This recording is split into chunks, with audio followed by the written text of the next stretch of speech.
धन्यवाद सभापति महोदय। हम करें बात दलीलों से तो रद्द होती है, उनके होठों की खामोशी भी सनद होती है। कुछ न कहने से भी छिन जाता है एजाज़े सुखन, जुल्म सहने से भी जालिम की मदद होती है। सभापति महोदय, मैं राष्ट्रपति के अभिभाषण पे अपने बात रखने के लिए खड़ा हुआ हूं। उस दिन देश की संसद के गलियारों में सरकार की तारीफ करती हुई महामहिम की आवाज गूंज रही थी, तो उधर मेरे कानों में हसदेव के जंगलों में आदिवासियों को जिंदगी देने वाले पेड़ों पर चलती हुई कुल्हाड़ी की आवाज गूंज रही थी।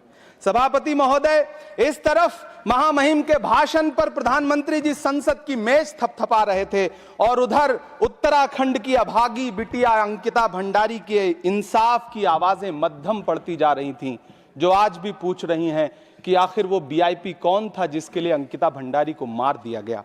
सभापति महोदय, इधर महामहिम सामाजिक न्याय की बात कर रही थीं और उधर उत्तराखंड के कोटद्वार में नफरती लोगों के खिलाफ एक बुजुर्ग को बचाने के लिए खड़ा हुआ दीपक, जो मोहब्बतों की रोशनी लेके खड़ा हुआ था, उसके खिलाफ कोटद्वार की पुलिस गंभीर धाराओं में एफआईआर दर्ज कर रही थी। और वो भी उस दिन हो रहा था जब उत्तराखंड के मुख्यमंत्री कोटद्वार में मौजूद थे।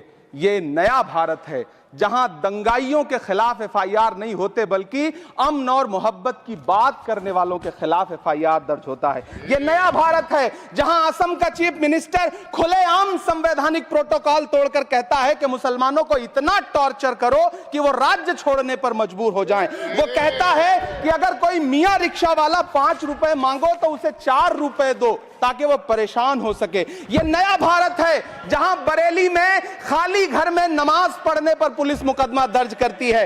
यह नया भारत है जहां क्रिसमस की तैयारी करते हुए ईसाइयों पर सरकार मुकदमा दर्ज करती है।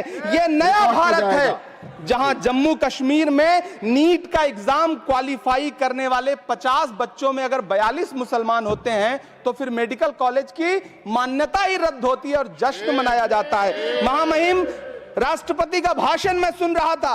सर, यह नया भारत है जहां मध्य प्रदेश के बैतूल में बच्चों के स्कूल बनवा रहे मोहम्मद नईम का घर स्कूल इसलिए तुड़वा दिया जाता है क्योंकि वो स्कूल बनवा रहे थे। ये नया भारत है जहां कोर्ट का स्टे होने के बावजूद बनारस की दाल मंडी में सैकड़ों दुकानें तोड़ी जा रही हैं क्योंकि रास्ता चौड़ा करना है। सभापति महोदय, मैं आपसे कहना चाहता हूं कि जो पीढ़ी अपने बुजुर्गों को गाली देती है उसके साथ प्रकृति इंसाफ करती है। आप इंदिरा जी और नेहरू को गाली देते हैं, नेहरू को छोटा नहीं कर पाएंगे। नेहरू का साथ आइंस्टीन, नेहरू का नाम आइंस्टीन के साथ लिया जाता था और आपका नाम एप्स्टीन के साथ लिया जाता है।